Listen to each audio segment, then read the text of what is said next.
বিধির কিছু পয়েন্টে, এবং আর দুই একটা বিষয়ে আমরা উদ্বেগ প্রকাশ করেছি। এগুলো তাদের সাথে আলোচনা হয়েছে। তা আমার মনে হয় এর বেশি কিছু বলার নাই। তারা এগুলো বিবেচনা করবেন, কমিশনে বৈঠক করে সেটুকু আশ্বস্ত করেছেন। কি বিষয়ে উদ্বেগ ছিল কি নিয়ে? আপনাদের অবস্থানটা কি? এগুলো পুরান বিষয় আবার বলতে হয়। এই যে পোস্টাল ব্যালট যেগুলো প্রবাসীদের জন্য পাঠানো হয়েছে, আমরা বলেছি আগের মতোই উদ্বেগ প্রকাশ করেছি। এখানে সঠিকভাবে বিবেচনা করা হয়নি। যারা এই পোস্টাল ব্যালট প্রণয়নের কাজে ছিল এবং প্রেরণের কাজে ছিল বা এগুলোর বিষয়ে যারা দায়িত্বপ্রাপ্ত ছিল, তাদেরকে ব্যাখ্যা দিতে হবে, ইলেকশন কমিশনকে ব্যাখ্যা দিতে হবে।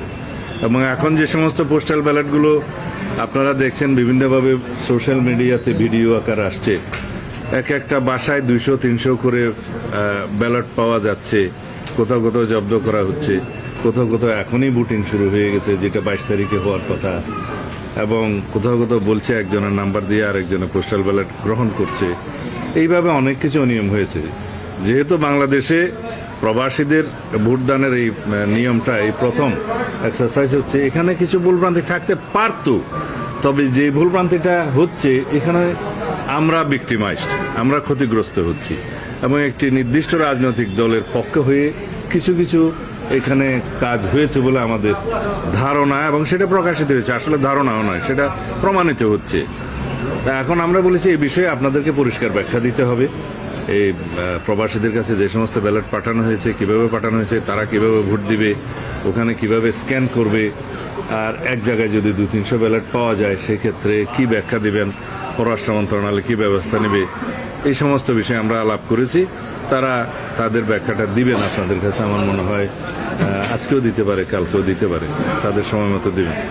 আর আচরণবিধির বিষয়ে আমরা একটা বিষয় দৃষ্টি আকর্ষণ করেছি, যে ভোটার স্লিপ প্রদানের ক্ষেত্রে আমরা যেহেতু চাই অধিকাংশ ভোটার ভোটে অংশগ্রহণ করুক, দেশে সবাই চায়, তো সেই ক্ষেত্রে তারা যাতে তাদের ভোটের নাম্বারটা এবং প্রার্থীর নাম, প্রতীক ইত্যাদি পায় ভোটার স্লিপের মাধ্যমে, সহজ হয়। সেটা না করে তারা ভোটার স্লিপের মধ্যে বলেছে কোনো পার্টির নাম দেওয়া যাবে না, মার্কা দেওয়া যাবে না, এবং প্রার্থীর ছবি দেওয়া যাবে না।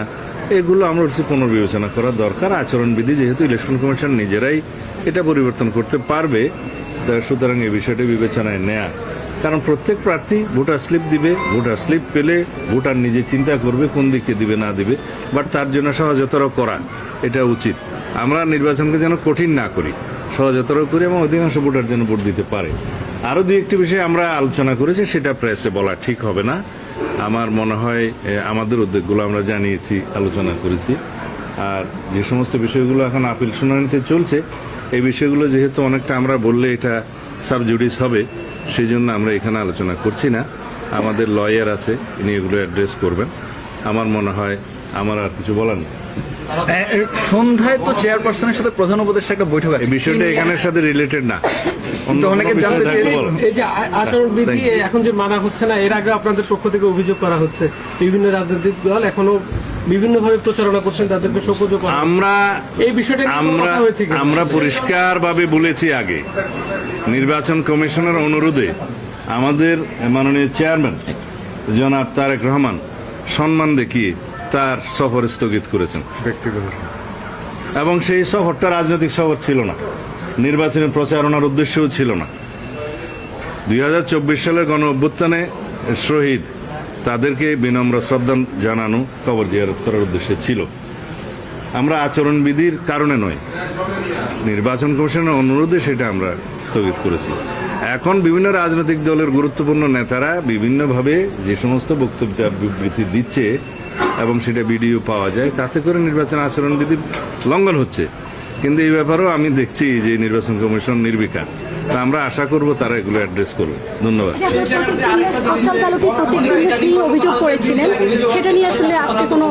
ওনারা ব্যাখ্যা দিবেন, পোস্টাল ব্যালটের ব্যাপারে ওনারা ব্যাখ্যা দিবেন। এবং আমরা একটা গুরুত্বপূর্ণ বিষয় আজকে আপনাদেরকে বলা উচিত, তা হলো পোস্টাল ব্যালট দেশের অভ্যন্তরে সবচেয়ে বেশি ব্যবহৃত হবে। সেজন্য আমরা বলেছি যে সমস্ত নির্বাচনী এলাকায় যে কজন প্রার্থী থাকে তাদেরই তো মার্কা দিয়ে নাম দিয়ে ব্যালট হয়, সেই একই ব্যালট যেন সংশ্লিষ্ট নির্বাচনী এলাকার পোস্টাল ব্যালট হিসেবে ব্যবহার করা হয়। এই ব্যাপারে আমরা সুস্পষ্ট আমাদের প্রস্তাব দিয়েছি, কারণ সমস্ত মার্কাগুলো দিয়ে তো পোস্টাল ব্যালট সব কনস্টিটিউয়েন্সিতে পাঠানোর প্রয়োজন নেই দেশের মধ্যে সম্ভব। এবং সেটা দেশের মধ্যে সম্ভব নয়।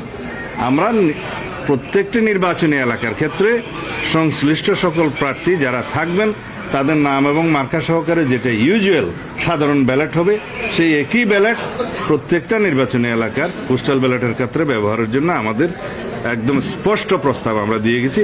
আশা করি সেটা তারা গ্রহণ করবেন, যেহেতু এটা যৌক্তিক। তারা বিবেচনা করবেন।